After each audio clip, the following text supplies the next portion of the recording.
नमस्ते बच्चों। आज हम क्लास 12 के chapter number 8 respiration and circulation इस चैप्टर को पढ़ेंगे। यह चैप्टर हम बुक से पढ़ने वाले हैं line to line. So let's start. All living organism required energy to carry out various life process. सारे लिविंग ऑर्गेनिजम्स को एनर्जी लगती है लाइफ प्रोसेस करने के लिए। The energy that is stored in the body in the form of complex organic compounds। जो energy body में store होती है उस एनर्जी को कॉम्प्लेक्स ऑर्गेनिक कंपाउंड कहते हैं। Potential energy is however not usable by the organism unless it is converted into usable form। Potential energy जो होती है वो यूजेबल नहीं होती है फॉर आवर ऑर्गेनिज्म, सो उसे कन्वर्ट करके यूजेबल बनाया जाता है और इसी कन्वर्शन को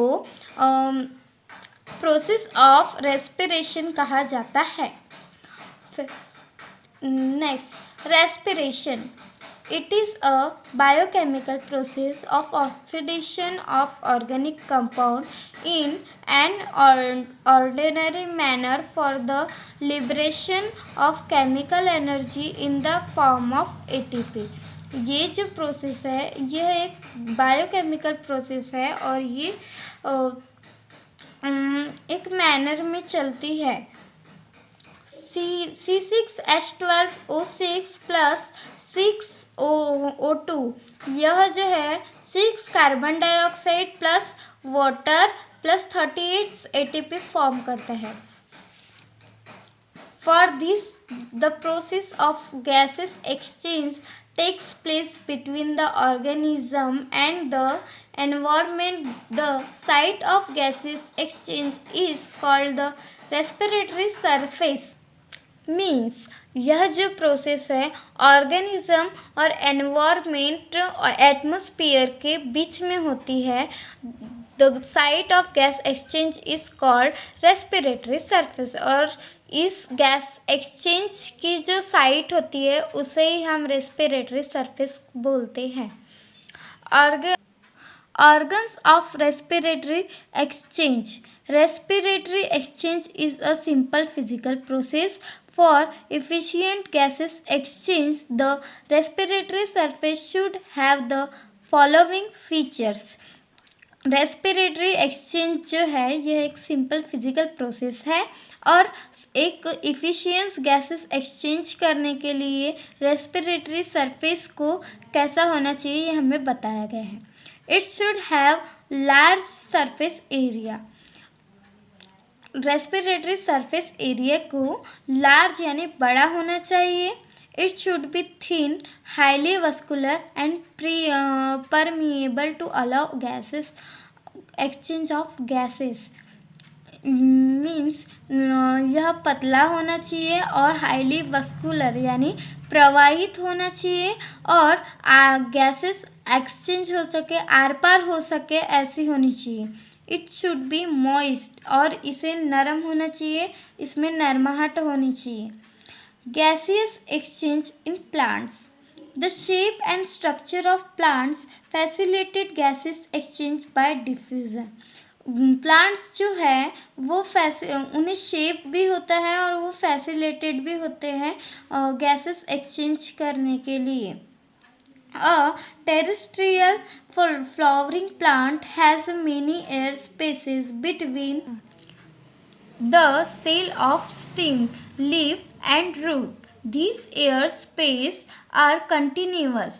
Means जो टेरेस्ट्राइल यानी जो ज़मीन पर रहने वाले फ्लावरिंग प्लांट है उनमें मेनी एयर स्पेसेस होती हैं, हवा आर पार जा सके इसलिए, जिसमें स्टीम में होती है, लीफ में होती है और रूट में भी होती है और ये स्पेसेस जो रहती है वो कंटिन्यूस होती है। Oxygen diffuses into the air space through stomata, the pores on leaves and young stems. Carbon dioxide and water vapour diffuse out.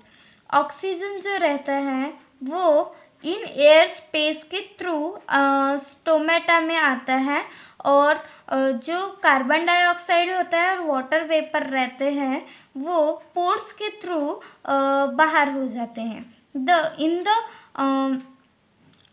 The aerated soil, the oxygen dissolves in the film of moisture or water around the root tissue and enters it by diffusion. Means जो aerated soil होती है जिसे हम हवा युक्त मिट्टी कहते हैं, उसके थ्रू ऑक्सीजन जो है वाटर में मॉइस्ट करके रूट के अराउंड होकर एंटर होता है बाय डिफ्यूज़न। डिफ्यूज़न मीन्स अंदर या बाहर होना, आर पार करना।